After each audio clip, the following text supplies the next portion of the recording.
안녕하세요. 반갑습니다. 주말을 맞았지요. 마음의 평안을 가지고 여유를 좀 누리시는 여러분 되시기 바랍니다. 하나님께서 여러분의 그 평강을 도우시기를 바라고 말씀을 읽으면서 또 기도하면서 가족과 함께 말씀으로 시작을 하고 또 평안을 누리는 여러분 되시기를 바랍니다. 오늘은 출애굽기 39장과 40장, 이제 출애굽기 끝부분을 만나게 되는데요. 오늘 우리가 함께 묵상할 말씀은 39장의 제사장의 옷을 만드는 얘기가 나오고 40장에서 완성된 성막의 구조를 설명해 주는 모습을 보게 됩니다. 39장에서 제사장의 옷을 만드는 얘기가 나오죠.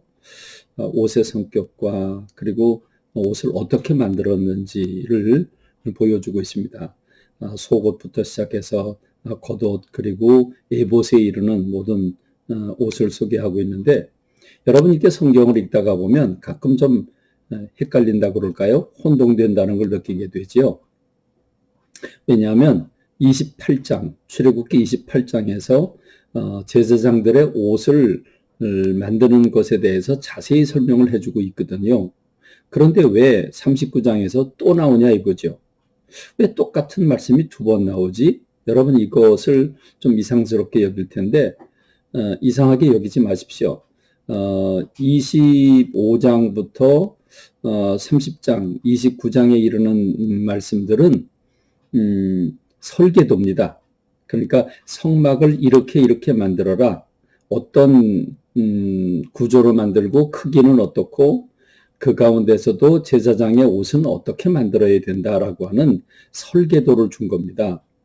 그런데 39장에는 그 설계도에 따라서 이렇게 만들었다라고 하는 걸 보여주는 거죠.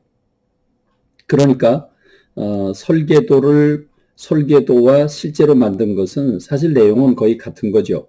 그러니까 여러분들이 똑같은 내용이 왜 두 번 나오지? 그럴 텐데 혼동되지 않기를 바랍니다.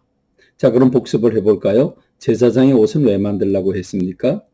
하나님께서 사람을 만날 수가 없습니다.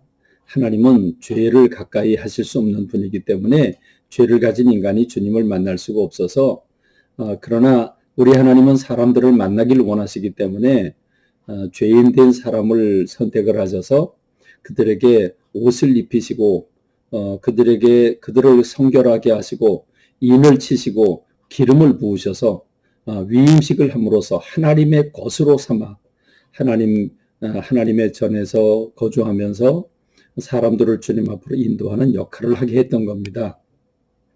그래서 옷이 중요합니다. 옷이 왜 중요합니까? 우리가 옷은 일단 가리는 목적이 있지요.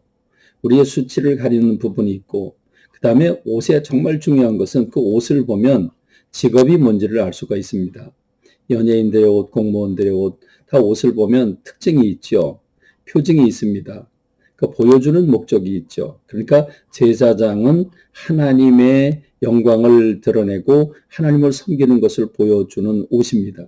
그래서 그 죄를 가리고 하나님이 창조주 하나님이요 아름다우신 분이요 거룩하신 분이기 때문에 거룩한 옷을 지어서 제사장들에게 입히라고 말씀해 주셨던 겁니다. 이 제사장의 옷의 특징이 세 가지가 있다고 그랬죠. 어깨에 견장에 호마노를 붙이고 거기에 12지파의 이름을 새기고 판결중패, 그들이 해야 될 것과 말아야 될 것들을 판결하는 것을 우림과 둠밈이라고 하는 제비뽑기 기구를 그 흉패 안에 놓고 12개 보석을 단다고 그랬죠.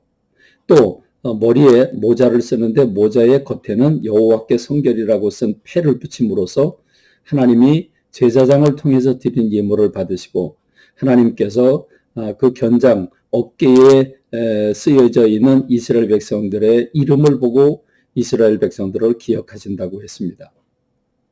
제사장을 통해서 이스라엘 백성들을 돌보시고 이끌어 주시고 안내해 주시고 인도해 주시는 것을 말씀하고 있는 거지요. 그래서 제사장 역할을 할 수 있도록 옷을 지었다고 하는 것을 말씀해 주고 있고, 이제 성막이 완성되었습니다.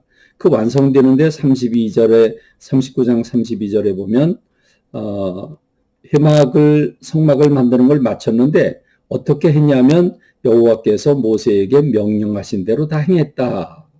모세가 그 마친 모든 것을 보고 하나님께서 명령하신 대로 되었기 때문에 그들에게 축복을 했다. 이렇게 말씀하고 있습니다.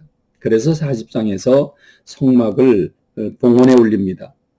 출애굽 후 1년이 지난 2년째 되는 1월 1일에 하나님 앞에 봉헌을 하게 되는데 울타리를 다 쳤죠. 동쪽에 문이 있고 문 안에 들어가면 번제단이 있고 그 위에 물두멍이 있으며 그 다음에 성소가 있는데 성소 안에는 진설병과 등대와 형단이 있습니다.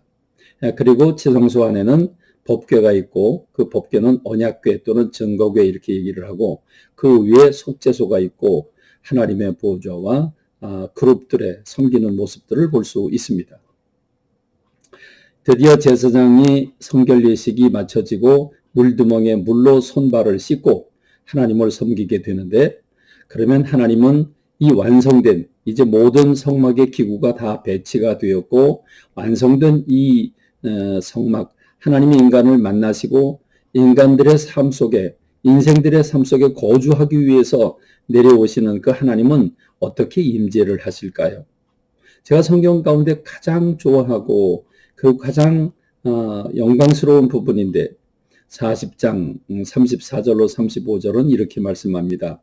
구름이 회막에 덮이고 여호와의 영광이 성막에 충만하며 모세가 회막에 들어갈 수 없었으니 이는 구름이 회막 위에 덮이고 여호와의 영광이 성막 안에 충만함이었다. 이렇게 말씀하고 있습니다. 그렇습니다. 하나님의 영광이 성막에 충만했습니다. 하나님께서 임재하셨는데 어찌 영광이 충만하지 않겠습니까?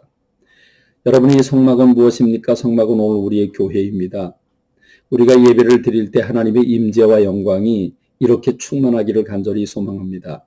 예배 참여하는 이들이 모두 성령의 감동과 기쁨, 환희로 가득 차게 되기를 꿈꿉니다.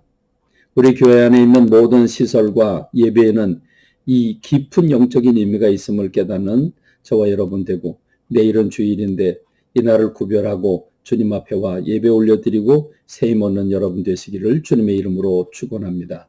말씀을 맺겠습니다. 감사합니다.